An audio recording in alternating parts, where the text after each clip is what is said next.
Hello दोस्तों, C TET junior का जो पेपर होने वाला है प्यार साथियों, भूगोल से जो प्रश्न आएंगे आप इन प्रश्नों को देख लीजिए। इसी तरह के प्रश्न आपको एग्ज़ाम में देखने को मिलेंगे प्यार साथियों, तो आप इस वीडियो को अंत तक जरूर देखिएगा। आइए देर न करते हुए स्टार्ट किया जाए।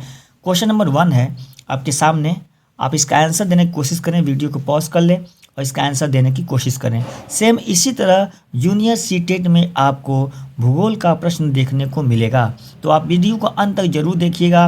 पेपर तक यह प्रैक्टिस सेट जारी रहेगा प्यारे साथियों। यह प्रैक्टिस सेट जो है भूगोल के जितने भी क्वेश्चन हम 15 इस प्रैक्टिस सेट में कुल प्रश्न की संख्या 15 है प्यारे साथियों। इस तरह जितने भी क्वेश्चन हम आप तक पहुंचाएंगे ये आपके एग्ज़ाम के लिए बहुत ही इंपॉर्टेंट होंगे प्यारे साथियों। तो आप डेली ये वीडियो देख लिया करिए, जितने भी क्वेश्चन हम अपलोड करेंगे आप उसे देख लें। देर न करते हुए स्टार्ट किया जाए। आपके सामने क्वेश्चन नंबर 1 है, भारतीय मानक समय ग्रीनविच माध्यम समय से 5.5 घंटा आगे। थोड़ा सा यह समझने की कोशिश करिएगा, ये 5.5 घंटा मैं लिखा हूँ, ठीक है ना। यहाँ पे ये 5.5 घंटा है, ठीक है। 51 मत समझिएगा, ये कितना है तो ये 5.5 घंटा है, ठीक है। आगे है, ईरानी मानक समय भारतीय मानक समय से 2 घंटे पीछे है। कौन सा देशांतर ईरानी मानक समय को निर्धारित करती है, जबकि भारतीय मानक समय 82.5 डिग्री पूर्वी देशांतर को निर्धारित किया जाता है। आप इसको पढ़ लें और इसका आंसर देने की कोशिश करें। जूनियर सी टेट में इसी तरह के प्रश्न देखने को मिलते हैं। तो अगर हम इसका आंसर देना चाहें प्यारे साथियों, उम्मीद है आप लोग इसका आंसर दे लिए होंगे। तो इसका आंसर क्या होगा, तो प्यारे साथियों इसका आंसर हो जाएगा ए 52.5 डिग्री पूर्वी देशांतर। याद रखिएगा कितना, 52.5 डिग्री पूर्वी देशांतर। थोड़ा समझने की कोशिश करिए, तो इसका आंसर क्या हो जाएगा 52.5 डिग्री पूर्वी देशांतर। आइए समझते हैं ये कितना होगा, तो 52.5 डिग्री पूर्वी देशांतर कैसे, आइए इसको समझते हैं। थोड़ा सा समझने की कोशिश कीजिएगा। तो प्यारे साथियों ये अगर देखा जाए तो भारत का मानक समय, मान लो ये भारत का मानक समय रेखा है। थोड़ा समझने की कोशिश करिएगा।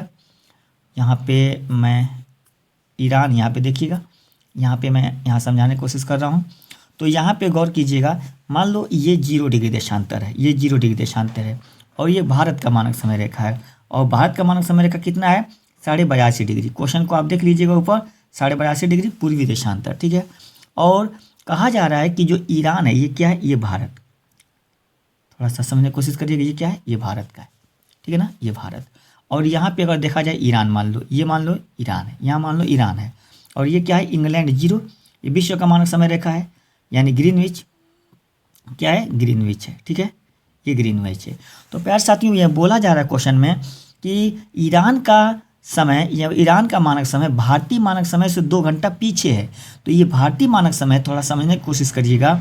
तो ये अगर भारतीय मानक समय रेखा है तो ईरान का 2 घंटे पीछे है। तो आपको पता है क्या है कि 15 डिग्री देशांतर बराबर 1 घंटा होता है, 1 घंटा होता है। तो 30 डिग्री देशांतर बराबर कितना होगा, 30 डिग्री देशांतर बराबर कितना होगा, 2 घंटा होगा ना। तो इसका मतलब ये कि 2 घंटा पीछे है, ये कह सकते हैं कि 30 डिग्री देशांतर पीछे है।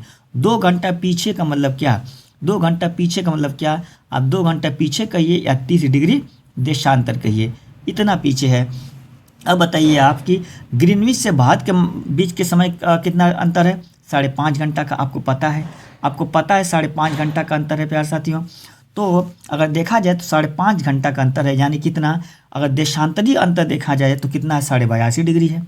तो आप इस 82.5 डिग्री में अगर 30 डिग्री घटा देते हैं, 30 डिग्री घटा देंगे तो आप ईरान पहुंच जाएंगे। तो ईरान का देशांतर पूछा जा रहा है, तो ईरान का देशांतर कितना होगा, तो ईरान का देशांतर होगा 82.5 में से 30 घटाएंगे तो आएगा कितना, 52.5, ठीक है ना।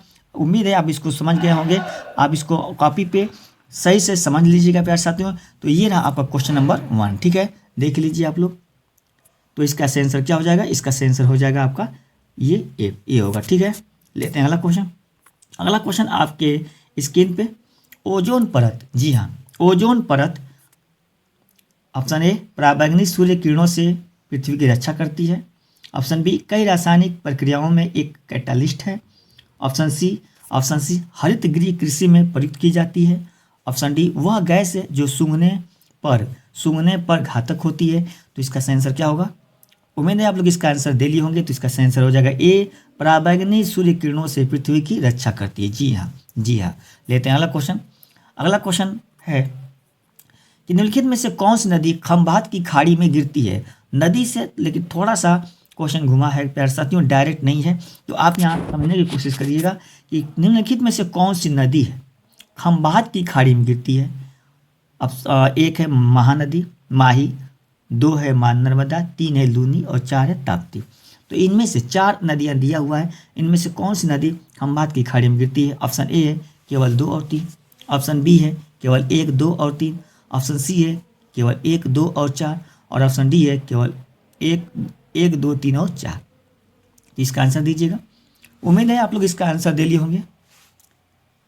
तो इसका सही आंसर क्या होगा प्यार साथियों? इसका सही आंसर हो जाएगा 1, 2 और 4। 1, 2 और 4 ऑप्शन सी सही होगा, ठीक है ना। यानी इसका मतलब ये कि माही, नर्मदा और ताप्ती ये तीनों नदियाँ खंभात की खाड़ी में गिरती हैं, ठीक है ना। जबकि लूनी नदी जो है ये कच्छ के रन में क्या हो जाती है, कच्छ के रन में ये विलीन हो जाती है। कहाँ? कच्छ के रन में, कच्छ के रन में, कच्छ के रन में ये क्या हो जाती है, विलीन हो जाती है, ठीक है ना, गुजरात में। लेते हैं अगला क्वेश्चन। क्वेश्चन नंबर 4 है आपके सामने स्क्रीन पे, आप थोड़ा इसको भी समझने की कोशिश करिएगा। यहाँ पे थोड़ा सा प्यार साथियों बहुत इंपॉर्टेंट क्वेश्चन है, आपको इसी तरह के क्वेश्चन जूनियर सीटेट में देखने को मिलेंगे। तो आप इस वीडियो को अंत तक जरूर देखिएगा, क्वेश्चन का लेवल आपको समझ में आ जाएगा कि हाँ पेपर में इसी तरह के क्वेश्चन छपेंगे, ठीक है ना।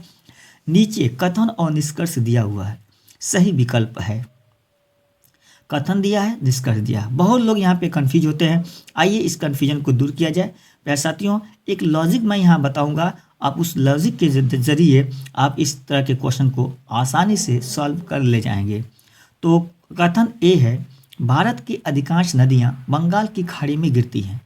भारत की अधिकांश नदियाँ बंगाल की खाड़ी में गिरती हैं। पहले इसको देखिए कि ये सही है कि गलत है। तो प्यारे साथियों आपको पता होना चाहिए कि ये भारत की अधिकांश नदियाँ जो हैं सही है, ये बंगाल की खाड़ी में गिरती है, ये कथन सही है। अब पहले निष्कर्ष भी देख लिया जाए कि सही है कि नहीं है। तो निष्कर्ष दिया है कि प्रायद्वीपीय भारत का ढलान पूर्व दिशा में है। जी हाँ, तो ये भी सही है कि प्रायद्वीपीय जो भारत का ढलान है ये कहाँ पे है, तो पूर्व दिशा में। ज़्यादातर ढलान इसका कहाँ है, तो पूर्व दिशा में है, ठीक है ना। तो पूर्व दिशा में है, इसलिए तो भारत की नदियाँ खंभात की खाड़ी में गिरती हैं। और आपको पता है कि खंभात की खाड़ी बंगाल की खाड़ी, बंगाल की खाड़ी पूर्वी दिशा में है, भारत के पूर्व में है। तो यहाँ पे देखिए लॉजिक, ये दोनों सही है, कथन और निष्कर्ष दोनों सही है। तो यहाँ पे देखिए ऑप्शन ए, कथन और निष्कर्ष दोनों सही है, लेकिन निष्कर्ष कथन की सही व्याख्या नहीं करता है।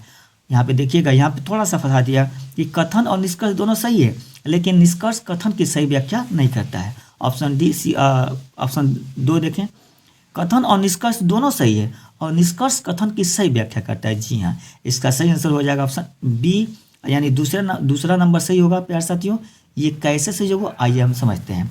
यानी यहाँ पे देखिएगा क्या कि जब कथन और निष्कर्ष दोनों सही हो, या चाहे ए और बी दोनों सही हो, तो और निष्कर्ष यानी बी ए की सही व्याख्या करता है कि नहीं करता है, इसमें देखा जाए तो कथन में निष्कर्ष को क्या कीजिएगा, फिट करिएगा और क्यों से क्वेश्चन पूछिएगा।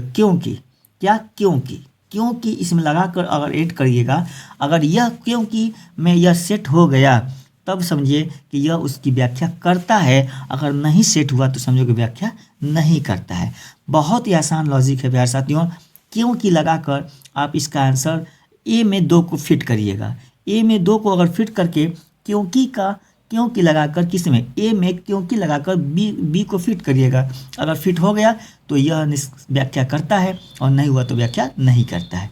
तो ये रहा आपको लॉजिक, ठीक है ना। तो भारत की अधिकांश नदियाँ बंगाल की खाड़ी में गिरती हैं। जी हाँ बिल्कुल। और क्योंकि प्रायद्वीपीय भारत का ढलान पूर्व दिशा में है। जी एकदम फिट हो रहा है। तो ये क्वेश्चन ये क्या है, दूसरा ऑप्शन सही है, ठीक है ना। लेते हैं अगला क्वेश्चन। तो अगला क्वेश्चन लेते हैं, क्वेश्चन नंबर 5 है, देखिएगा आपके स्क्रीन पे। भूमध्य रेखा से दोनों ध्रुवों की तरफ जाने पर नहीं होता है। ध्यान से सुनिएगा, यहाँ पे दिया है कि नहीं होता है, ठीक है ना। तो भूमध्य रेखा से दोनों ध्रुवों की तरफ अगर हम देखें, मान लीजिए ये क्या है, ये ग्लोब है और ग्लोब की अगर बात की जाए प्यारे साथियों तो ये अगर देखा जाए, सॉरी दोनों वही बन गया, चलिए मान लेते हैं ये, ठीक है। तो अगर हम यहाँ देखें, यहाँ हम देखें तो ये क्या है, ये भूमध्य रेखा है। तो और ये क्या है, ये ऊपर देखा जाए ध्रुव, उत्तरी ध्रुव है, और यहाँ क्या है, दक्षिणी ध्रुव है। अगर इसमें हम देखें कि उत्तरी ध्रुव ये भूमध्य रेखा है 0 डिग्री, तो यहाँ से अगर दोनों, यहाँ से अगर ध्रुवों की तरफ जाते हैं, भूमध्य रेखा से ध्रुवों की तरफ जाते हैं, तो आप देखेंगे क्या कि अक्षांश रेखा की लंबाई क्या हो रही है, घट रही है। क्या हो रही है, अक्षांश रेखा की लंबाई क्या हो रही है, घट रही है, ठीक है ना। तो विकल्प में ये तो सही है, ठीक है ना। और यहाँ में नहीं दिया है तो नहीं वाला चुनना है, ठीक है। जी हाँ, ऑप्शन बी देखें तो वनस्पतियों की मात्रा भी क्या होती है, ये भी घटती है, ये भी क्या होती है, घटती है। और हम ऑप्शन डी की देखें तो वर्षा की मात्रा भी क्या होती है, घटती है। और ऑप्शन सी की बात करें तो तापमान पहले घटती है फिर बढ़ती है। जी हाँ, नहीं, यहाँ पे तापमान घटती चली जाती है, फिर कहीं बढ़ती नहीं है। तो भूमध्य रेखा से दोनों ध्रुवों की तरफ जाते हैं ना, तो तापमान लगातार घटती चली जाती है, और घटकर यानी घटती ही जाती है, कहीं यहाँ पे बढ़ती नहीं है। तो इसका सही आंसर क्या हो जाएगा, सी होगा, ठीक है ना, जो कि गलत है, ठीक है। आइए लेते हैं अगला क्वेश्चन। क्वेश्चन नंबर 6 है आपके सामने। थोड़ा सा आंसर क्वेश्चन को ध्यान से पढ़िएगा, वीडियो को पॉज कर लीजिएगा। इसी तरह के क्वेश्चन आपके पेपर में छपेंगे। आप क्वेश्चन को देख लीजिए, नीचे कथनों पर विचार कीजिए और गलत उत्तर चुनिए। ऑप्शन ए है, कोरियालिस बल के कारण उत्तरी गोलार्ध में हवाएं दाएं तरफ और दक्षिणी गोलार्ध में हवाएं बाएं तरफ मुड़ती है। जी हाँ, ये सही है। ये क्या है, ये सही है, और यहाँ गलत चुनना है। और ये किसने कहा था, तो ये कहा था किसने, फेरल महोदय ने कहा था। फेरल महोदय के अनुसार ये कोरियालिस बल के कारण, ठीक है ना, उत्तरी गोलार्ध में हवाएं दाएं तरफ और दक्षिणी गोलार्ध में हवाएं बाएं तरफ मुड़ती है। और हम ऑप्शन बी की बात करें तो व्यापारी पवन की दिशा उत्तरी गोलार्ध में दक्षिणी पश्चिम से उत्तर पूर्व की तरह होती है। थोड़ा सा समझने की कोशिश करिएगा। और ऑप्शन सी की बात करें तो पूर्वा पवन की दिशा उत्तरी गोलार्ध में उत्तर पूर्व से दक्षिण पश्चिम तरफ होती है। ये भी विकल्प सही है, ये भी सही है। और हम डी की बात करें तो दक्षिणी गोलार्ध में व्यापारी पवन की दिशा, ध्यान से सुनिएगा, दक्षिणी गोलार्ध में व्यापारी पवन की दिशा दक्षिण पूर्व से उत्तर पश्चिम की तरफ होती है। तो ये भी सही है। गलत के रूप में कौन होगा प्यारे साथियों, तो गलत के रूप में आपके सामने होगा कौन, ये होगा बी। व्यापारी पवन की दिशा ना उत्तरी गोलार्ध में कैसे है, तो व्यापारिक पवन की दिशा उत्तरी गोलार्ध में उत्तर पूरब से लेकर दक्षिण पश्चिम के बीच है ना, ये याद रखिएगा। जबकि यहाँ क्या दिया है, उत्तरी गोलार्ध में दक्षिण पश्चिम से उत्तर पूरब को उल्टा दे दिया है, ठीक है ना। लेते हैं अगला क्वेश्चन। क्वेश्चन नंबर 7 है आपके स्क्रीन पे। भारत के बंदरगाहों के संबंध में कौन सा कथन गलत है। जी हाँ, भारत के बंदरगाहों के संबंध में कौन सा कथन गलत है, तो यहाँ पे ध्यान से समझिएगा। विशाखापट्टनम भारत का सबसे गहरा बंदरगाह है। कांडला एक ज्वारी बंदरगाह है। मर्मुगाओ बंदरगाह कर्नाटक के तट पर स्थित है। कोच्चि बंदरगाह को अरब सागर की रानी कहते हैं। तो ये रहा आपके सामने ऑप्शन। उम्मीद है आप लोग इसका आंसर दे लिए होंगे। तो प्यारे साथियों, इसमें गलत की अगर बात की जाए, यहाँ पे क्या कहा है, गलत कहा है, तो कौन सही होगा, तो यहाँ पे मर्मुगाओ बंदरगाह प्यारे साथियों ना, ये कर्नाटक के तट पे नहीं है, बल्कि कहाँ पे है, तो बल्कि यह गोवा के तट पे। कहाँ पे है, गोवा के तट पे है। विशाखापट्टनम भारत का सबसे गहरा बंदरगाह है। एक एक पॉइंट आपके सामने होगा प्यारे साथियों। कंडला बंदरगाह एक ज्वारी बंदरगाह है, बिल्कुल सही है। कोच्चि बंदरगाह को अरब सागर की रानी कहते हैं, ये भी बिल्कुल सही है, ठीक है ना। लेते हैं अगला क्वेश्चन। अगला क्वेश्चन आपके सामने प्यारे साथियों, वीडियो को अंत तक देखिएगा। एक ही चैप्टर से एक क्वेश्चन ले रहा हूँ, और कहीं ना कहीं थोड़ा सा रिवाइज के दृष्टिकोण से आप इसको देखें तो एक एक चैप्टर का हल्का सा रिवाइज भी हो जा रहा है, ठीक है ना। लेते हैं अगला क्वेश्चन आपके सामने स्क्रीन पे। निम्न में से कौन सा दर्रा जम्मू कश्मीर में स्थित नहीं है। जी हाँ, आपके सामने बहुत ही आसान क्वेश्चन है कि कौन सा दर्रा है जो जम्मू कश्मीर में स्थित नहीं है। तो दर्रा क्या होता है प्यारे साथियों, जैसे मान लीजिए ये पर्वत है, ठीक है ना, तो दो पर्वतों के बीच में जो गैप होता है, दो पर्वतों के बीच में जो सकरा रास्ता होता है, जो गैप होता है प्यारे साथियों, उसी को क्या कहते हैं, दर्रा कहते हैं। दर्रा की अगर बात करें तो दो शहरों को ये दर्रा क्या करती है, जोड़ती है। जैसे ए और बी नामक दो शहर है, तो इसको जोड़ने का काम करती है, ठीक है ना। तो यहाँ पे कौन है जो जम्मू कश्मीर में नहीं है। अगर हम बात करें यहाँ पे तो जोजिला दर्रा जम्मू कश्मीर में है। अगर हम बुर्जिल दर्रा जम्मू कश्मीर में है। बनिहाल दर्रा भी जम्मू कश्मीर में है। इसका सही आंसर क्या हो जाएगा, बी होगा, रोहतांग दर्रा। प्यार साथियों जानिएगा, यह रोहतांग दर्रा कहाँ है, तो यह हिमाचल प्रदेश में। कहाँ है, तो यह हिमाचल प्रदेश में है, ठीक है ना। यह हिमाचल प्रदेश में, याद रखिएगा, यह हिमाचल प्रदेश में है। अगर हम बात करें जोजिला दर्रा की बात किया जाए प्यार साथियों, तो जोजिला दर्रा जो है यह यह श्रीनगर को लेह से जोड़ती है। कहाँ से? याद रखिएगा, यह श्रीनगर को लेह से जोड़ती है, जोड़ने का काम करती है, ठीक है ना। अब बोजिल दर्रा की बात किया जाए तो यह श्रीनगर को किससे जोड़ती है? तो यह श्रीनगर को ना गिलगिट से जोड़ती है। किससे जोड़ती है? गिलगिट से जोड़ती है, गिलगिट। श्रीनगर को गिलगिट से जोड़ती है। और बनिहाल दर्रा किसको जोड़ती है? तो जम्मू को श्रीनगर से जोड़ती है, जम्मू को श्रीनगर से जोड़ती है। तो ये पॉइंट रहा आपका, ठीक है ना। लेते हैं अगला क्वेश्चन। आपके स्क्रीन पे क्वेश्चन नंबर 9 है। केवल प्रश्नों की संख्या प्यारे साथियों 15 है, ताकि कम समय में 15 क्वेश्चन आप देख जाएं, ठीक है ना। तो भारत के पठार के संबंध में कौन सा कथन गलत है? फिर यहाँ पे देखिएगा गलत वाला पॉइंट आया है। आप गलत बार बार ये इस तरह का ऑप्शन दे रहे हैं ताकि आपका रिवाइज हो जाए। आप इस पे अगर कंफ्यूज हैं तो इस तरह के क्वेश्चन आपके सामने ज़्यादा देखने को मिलेंगे, ठीक है। आइए देखते हैं, क्वेश्चन नंबर 9 है। छोटा नागपुर पठार को भारत का खनिज हृदय स्थल कहते हैं। जी हाँ, बिल्कुल, ये तो ऑप्शन सही है। मालवा का पठार एक अवनालिका अपरदन के लिए प्रसिद्ध है। जी हाँ, ये भी सही है। अवनालिका अपरदन के मतलब होता है कि नदियों द्वारा काट छाट कर उबड़ खाबड़ यानी बीहड़ भूमि में बदलना। तो चंबल नदी ना मालवा के पठार को बीहड़ भूमि में यानी उबड़ खाबड़ भूमि में बदल दिया है, ठीक है ना, चंबल और चंबल की सहायक नदियों ने। तो ये भी ऑप्शन सही है। दक्कन का पठार, दक्कन भारत का सबसे बड़ा पठार है। ये भी प्यारे साथियों, ये भी सही है। और गलत की बात किया जाए तो क्यूझर का पठार असम में नहीं है, बल्कि क्यूझर का पठार कहाँ है प्यारे साथियों? तो क्यूझर का पठार याद रखिएगा, यह कहाँ पे है? तो उड़ीसा में है, ठीक है ना, उड़ीसा में है। तो ये रहा क्वेश्चन नंबर 9। आपके सामने क्वेश्चन नंबर 10, बहुत ही आसान क्वेश्चन है, बहुत ही आसान क्वेश्चन है। यहाँ पे स्थानीय पवनों से लिया गया क्वेश्चन। निम्न में से कौन स्थानीय पवन नहीं है? आपके सामने स्क्रीन पे चिनुक पवन, फान पवन, शिराको पवन, कछुआ पवन। कछुआ यहाँ पे लिखा है प्यारे साथियों, सॉरी थोड़ा सा यहाँ पे मिस हो गया, तो ये आपको पछुआ लिखना चाहिए था, ठीक है ना, पछुआ पवन। जी हाँ, हमने लिख दिया यहाँ पे। ये कौन सा पवन? पछुआ पवन। अब इसका आंसर आप देने की कोशिश करें, पछुआ पवन, ठीक है ना, पछुआ पवन। इसका आंसर देने की कोशिश करें। उम्मीद है आप लोग इसका आंसर दे लिए होंगे। तो इसका सही आंसर क्या होगा प्यारे साथियों?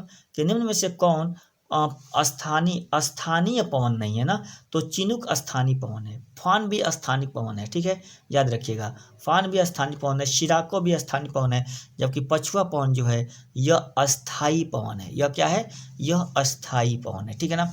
चिनुक की बात किया जाए प्यारे साथियों तो यह कहाँ चलती है? तो यह उत्तरी अमेरिका में कनाडा और यूएसए के बीच चलती है। कहाँ? यूएसए प्लस कनाडा में चलती है ना, यूएसए प्लस कनाडा में प्रेरी में चलती है ना, प्रेरी मैदान में चलती है। अगर हम बात करें यानी यूएसए में चलती है, याद रखिएगा यूएसए में चलती है। चिनुक की बात किया जाए प्यारे साथियों तो चिनुक कहाँ चलती है? तो याद रखिएगा चिनुक कह रहा हूँ यहाँ पे। ये फान कहाँ चलती है? तो स्विट्जरलैंड में चलती है। कहाँ? स्विट्जरलैंड में चलती है, स्विट्जरलैंड। ये फान स्थानीय पवन कहाँ चलती है? तो स्विट्जरलैंड में चलती है। शिराको कहाँ चलती है प्यारे साथियों? तो शिराको की अगर बात की जाए तो ये कहाँ चलती है? तो शिराको ये कहाँ चलती है? तो याद रखिएगा यह आपका इराक में चलती है। कहाँ चलती है? इराक में चलती है, ठीक ना, इराक में चलती है शिराको। तो यहाँ पे थोड़ा समझने की कोशिश करिएगा, सॉरी ये इराक में नहीं चलती है, ये सहारा मरुस्थल में चलती है। कहाँ पे? सहारा मरुस्थल में चलती है, याद रखिएगा, थोड़ा आप देख लीजिए इसको, सहारा मरुस्थल में चलती है, ठीक है ना। तो ये रहा आपका क्वेश्चन नंबर 10, ठीक है। लेते हैं अगला क्वेश्चन। अगला क्वेश्चन आपके सामने, मैग्मा पृथ्वी के जिस भाग में पाया जाता है कहते हैं, याद रखिएगा, मैग्मा पृथ्वी के जिस भाग में पाया जाता है कहते हैं एस्थेनोस्फीयर, लिथोस्फीयर, बेयर स्फीयर, गुरुमंडल। आप ये सभी क्वेश्चन आपके एग्जाम सी-टेट जूनियर सी-टेट के लिए प्यारे साथियों है, इसी तरह के क्वेश्चन आपको एग्जाम में देखने को मिलेंगे। आप इस तरह से क्वेश्चन का एक बार सामना कर लीजिए ताकि एग्जाम में आपको आसानी हो जाए, ठीक है। तो मैग्मा पृथ्वी के जिस भाग में पाया जाता है प्यारे साथियों उसे कहते हैं। तो इसका आंसर, उम्मीद है आप लोग इसका आंसर दे लिए होंगे। तो उसे क्या कहते हैं? तो इसे हम कहते हैं एस्थेनोस्फीयर कहते हैं, याद रखिएगा। और जो ऊपरी परपटी है प्यारे साथियों जो कि स्थल भाग है साथियों, आपके सामने क्वेश्चन नंबर 12 है। एक तरफ पर्वत दिया है और एक तरफ उसके शिखर दिए हुए हैं। आप इसका आंसर देखें और क्वेश्चन क्या है कि कौन सा युग्म गलत है, ठीक है ना, युग्म गलत को यहाँ पे चुनना है। अरावली पर्वत गुरु शिखर, काराकोरम पर्वत गाडविन आस्टीन, सह्याद्री ढोडा बेट्टा, कंचनजंगा, वृहद हिमालय। इसका आंसर देने की कोशिश करें। तो प्यारे साथियों, अगर बात किया जाए एक तो अरावली पर्वत की सबसे ऊंची चोटी गुरु शिखर है। काराकोरम पर्वत की सबसे हाईएस्ट पीक कौन है? तो गार्डविन ऑस्टिन है। और सह्याद्री पर्वत की सबसे ऊंची चोटी कौन है? तो डोडा बेटा, जो कि गलत है यही। और कंचनजंगा की ये चोटी कौन है? वृहद हिमालय पर स्थित यह पीक है प्यारे साथियों। तो इसका सेम आंसर क्या हो जाएगा? सी, जो कि गलत है। डोडा बेटा जो है ये हाईएस्ट पीक किसका है? तो नीलगिरी पर्वत का ये हाईएस्ट पीक है। नीलगिरी पर्वत याद रखिएगा, नीलगिरी पर्वत का हाईएस्ट पीक कौन है? तो डोडा बेटा, ठीक है ना, याद रखिएगा, ठीक है। और सह्याद्री पर्वत की सबसे ऊंची चोटी ना कालसू बाई है। क्या है? कालसू बाई है। उम्मीद है पॉइंट क्लियर हो गया होगा। लेते हैं अगला क्वेश्चन। क्वेश्चन नंबर 13 आपके स्क्रीन पे। पूर्वोत्तर भारत के मीठे पानी का सबसे बड़ा झील कौन है? जी हाँ, याद रखिएगा, पूर्वोत्तर भारत का पूछा है। पूर्वोत्तर भारत के मीठे पानी का सबसे बड़ा झील कौन है? इसका आंसर देने की कोशिश करें।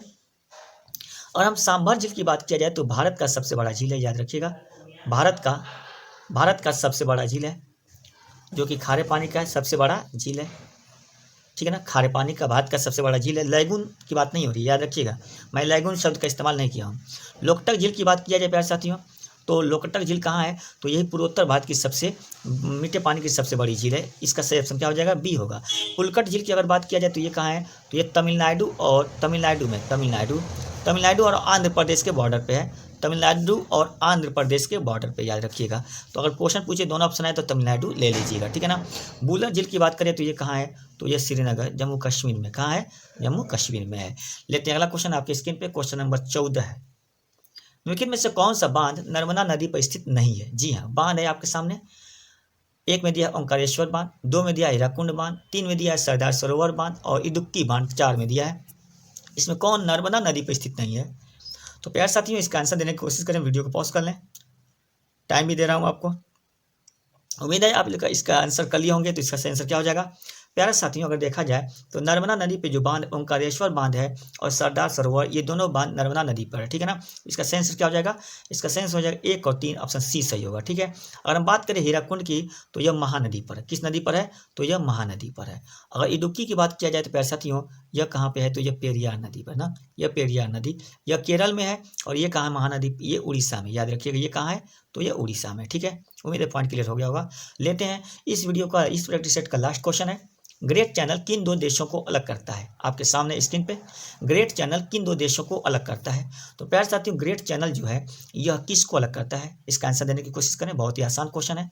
अगर भारत और पाकिस्तान की बात किया जाए तो इसके बीच में जो चैनल है, जो जल संधि है, वो है पाक जल संधि। कौन सी जल संधि है? तो पाक जल संधि, याद रखिएगा। अगर हम बात करें भारत और नेपाल के बीच, तो भारत और नेपाल के बीच कोई संधि नहीं है। भारत और म्यांमार के बीच अगर बात किया जाए तो कोको स्ट्रेट है, कोको स्टेट जलाशय की अगर बात हो रही है, कोको द्वीप और उत्तरी अंडमान के बीच है। और भारत और इंडोनेशिया के बीच अगर बात की जाए तो ये है ग्रेट चैनल, जो कि इसका आंसर क्या हो जाएगा? डी होगा।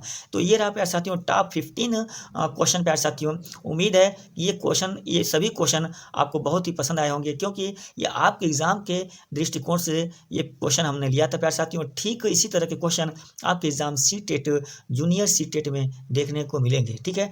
तो मिलते हैं अगले वीडियो में इसी तरह के क्वेश्चन के साथ। Thanks for watching.